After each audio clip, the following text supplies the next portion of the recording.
Both the Bible and the Book of Mormon are clear in their teachings of our responsibilities to care for the poor and needy.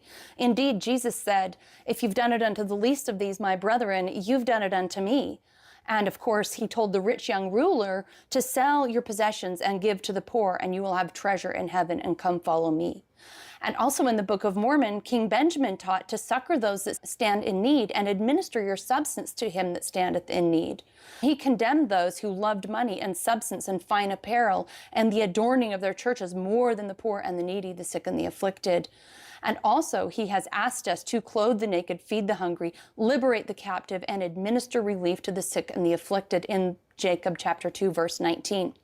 This is something that I think many people that are trying to live a Christ-like life are super aware of. And so many people are trying to give to charities that are good and sometimes struggle to find the right one to give to. And of course, there are many noble causes to give to. But I'm here to tell you that the Church of Jesus Christ of Latter-day Saints Humanitarian Fund gives 100% of the donation money straight to the target.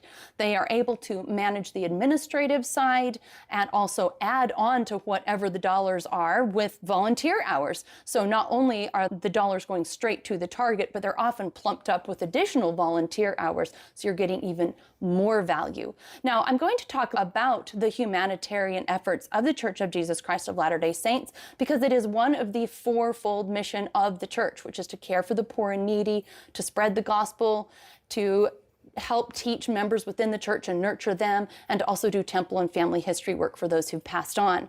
So caring for the poor and needy is one of those four main goals that we do as members of the church. So in a minute, we are going to talk about some of the things that the Church of Jesus Christ of Latter-day Saints is doing to care for the poor and needy. But first, I'm going to start with a couple of stories that illustrate our dedication to caring for the poor and needy. And then if you look in the description, I will have some links of ways that you can donate, whether you're a member or not. Members just donate through their member portal, but if you are not a member of the church and you would like your dollars to go to a place where it goes straight 100% to the target and has volunteer hours added to that often and is partnered up with really reliable charities, then the church's humanitarian fund is a great place to donate. I would like to start though with a couple of stories. This I came across the other day. It's in Susan Easton Black's commentary on stories from the Doctrine and Covenants, and this illustrates the roots and the foundation of our dedication to humanitarian work as a church.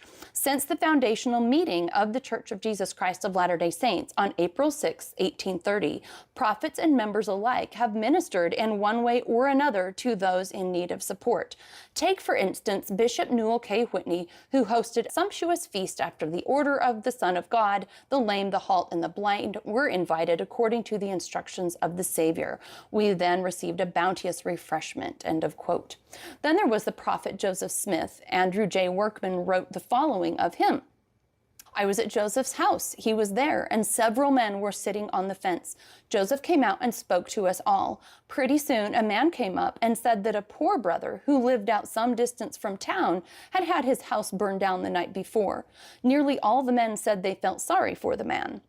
Joseph put his hand in his pocket and took out $5 and said, I feel sorry for this brother to the amount of $5. How much do all of you feel sorry? Close quote. A wonderful illustration, might I add, that feeling sorry, feeling compassion for someone is not the same thing as doing something about it.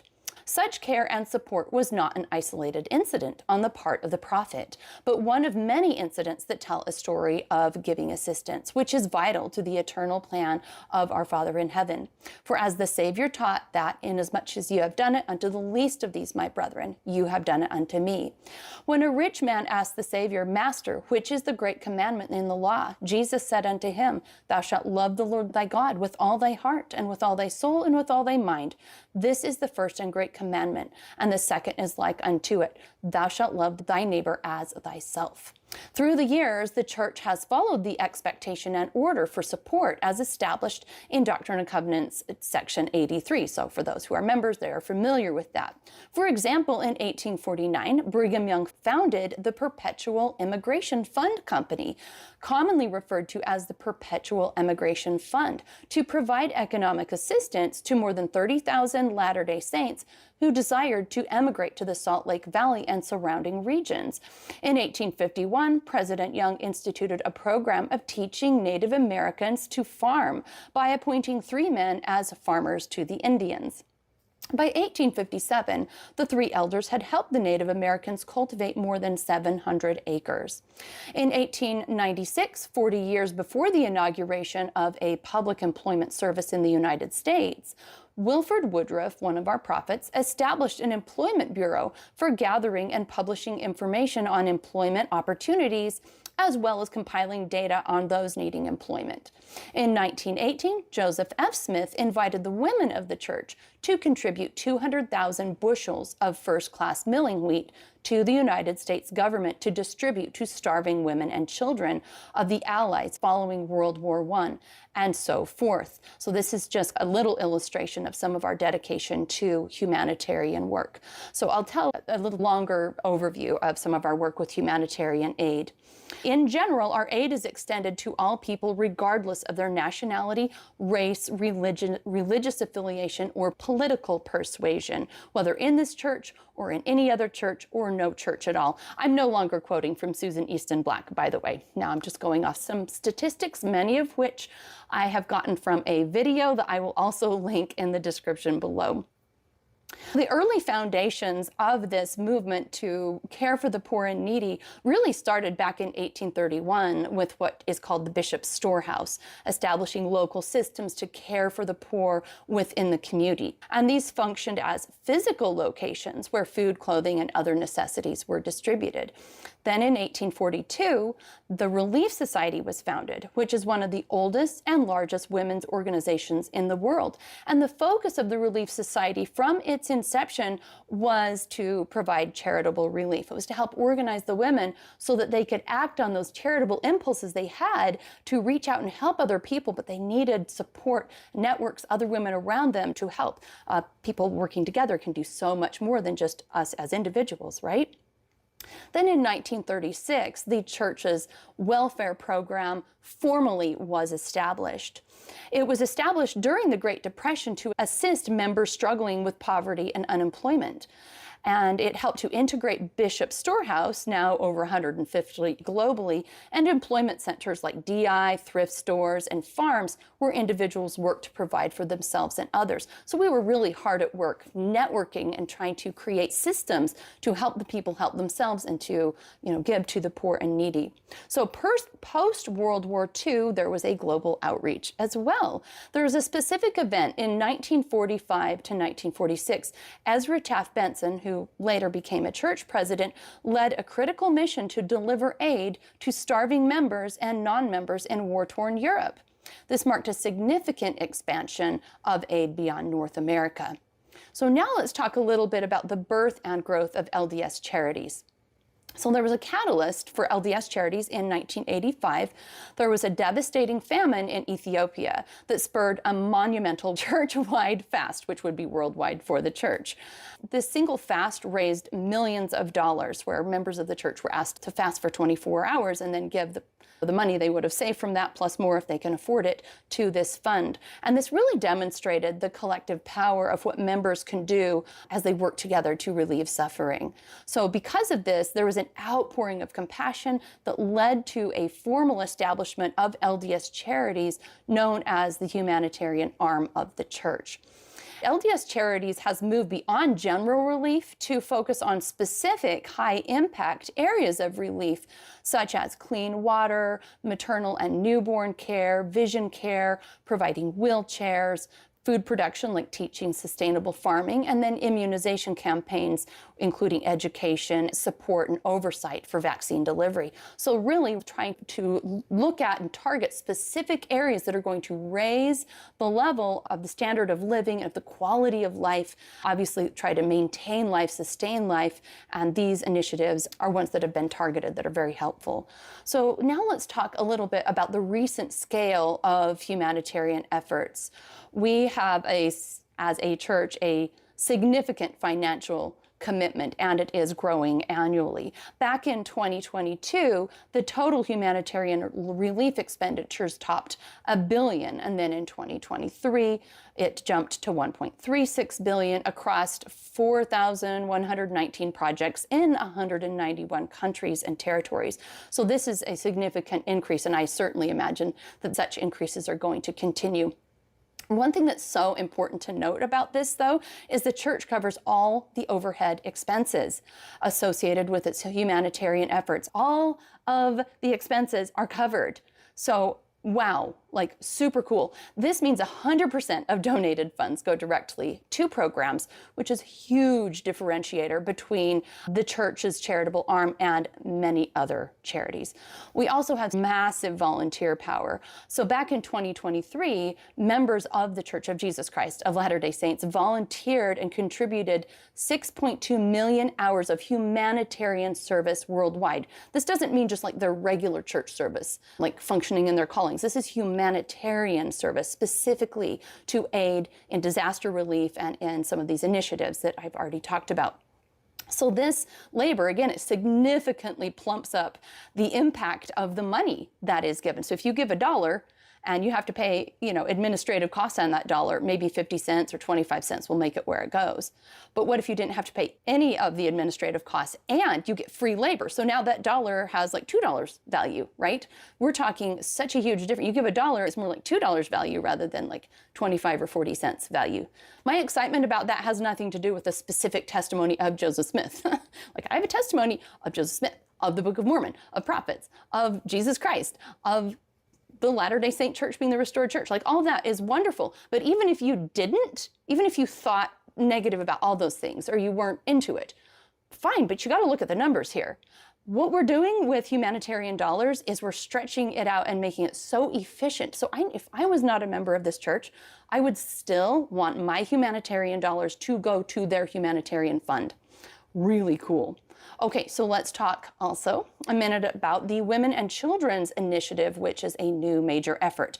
So back in 2024 in June, the Relief Society General Presidency announced this new Women's and Children's Fund. And it was initially a commitment of $55.8 million dedicated to this specific cause, which is part of this annual $1 billion humanitarian budget. And it had goals to help 12 million children focus on age 5 and under to get access for adequate nutrition and health care, and to help 2.7 million expectant mothers to get nutrition and health care.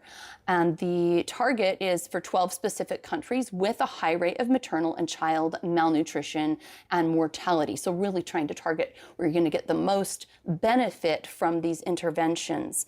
These target 12 countries have a combined population of 813 million citizens, but only 1.39 million LDS individuals reside there. So this really highlights the broad focus that we're not member focused, we are world focused. And I don't remember when it was, but I think it was Spencer W. Kimball that announced we now, that was a few decades ago, we now are trying to help the entire world. Because of course, when the church was just starting, there's 10 members and then 100 and then 1,000 and then a few thousand. And, we're just trying to help ourselves like figure life out and strengthen. But now that we do have a good grip on the stability of our church, we can go ahead and reach out and help other people.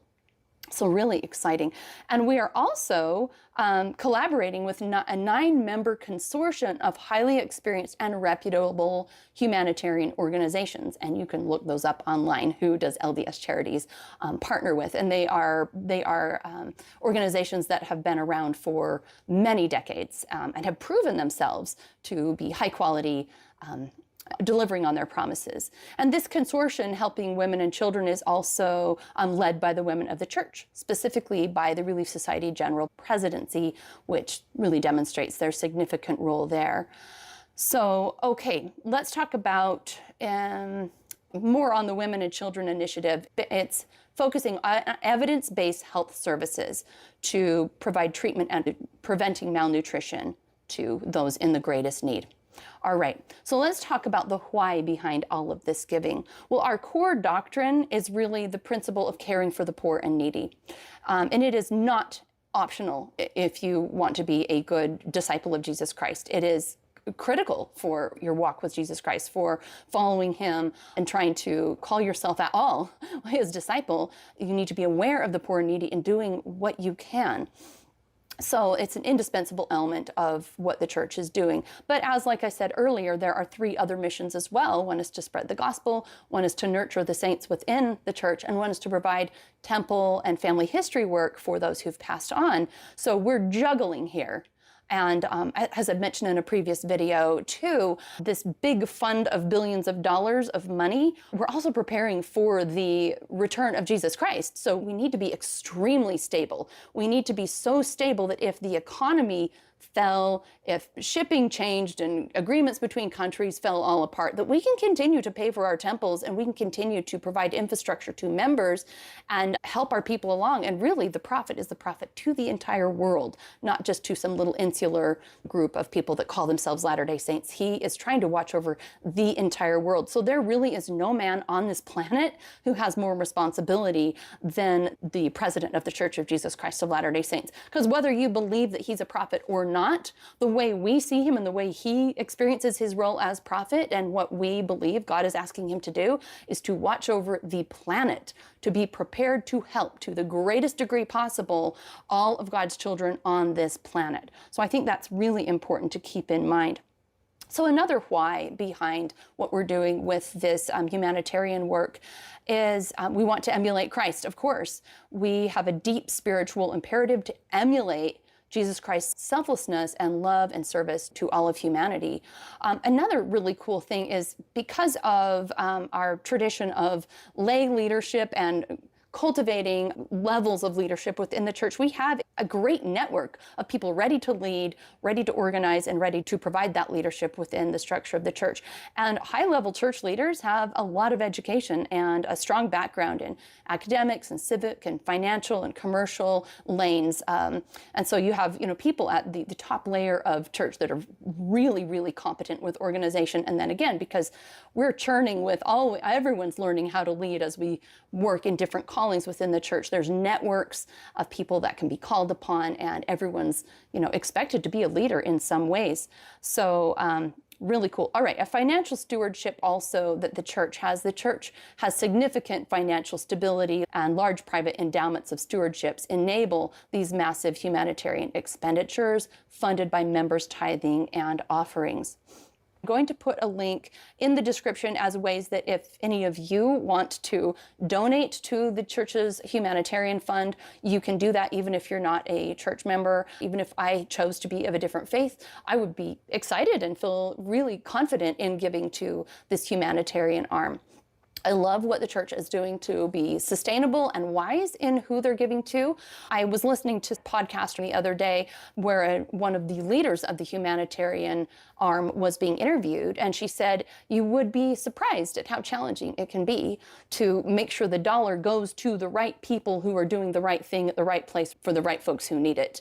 You have to be very, very aware of vetting your resources, or vetting all the networks that are receiving those resources to make sure they're prepared to ethically and appropriately administer that relief. It doesn't take a lot of reading of history to hear about corruption with any kind of charitable giving over time, across space, globally. I've heard countless stories about some war-torn area, and there's food, help, and money sent, and then it ends up being intercepted by the government or by some nefarious group of people, and then they take the goods and book out of there. So I know that the church is very, very careful to make sure that they're not just throwing money. And I think that a lot of the criticism that we sometimes hear about people, the church has all this money, why don't they just give it all to the poor people? You have to really think through this.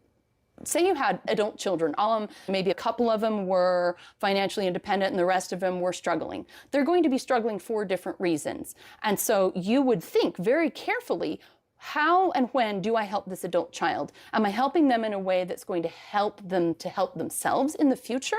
Or am I just giving them money? Because if you just give them money, they're back the next day, right? We all know the saying, if you teach a man to fish, he eats for a lifetime. But if you give him a fish, he just eats for a day. right? So like if you had a whole bunch of adult children, you would know very well that every time they said, we're hungry, we're out of gas, we need money for a down payment, oh no, I just lost my job, that if you're just always giving, even if you had a lot of money, you'd run out really quick. But the better technique is to find the most needed area and help there and make sure that it's going to be received with prudence and awareness. Here's a quote by O. Burke Peterson from a 1976 General Conference talk, and I love it. It's one of the key elements that's too often overlooked. Everyone involved needs to work the most they can.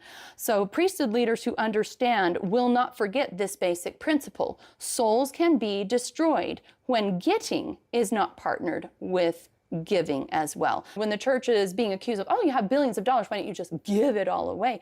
It's not that easy. Just giving it to people isn't going to fix anything. You have to think and strategize and plan so that you're empowering people. We have so many empowering programs, one of them being the Pathways program that gives people education. I could go on, but this video is long enough. But we're all about empowering people to lift themselves. And of course, obviously, if someone's in a really bad situation, war-torn country, poverty-ridden, we're here to help.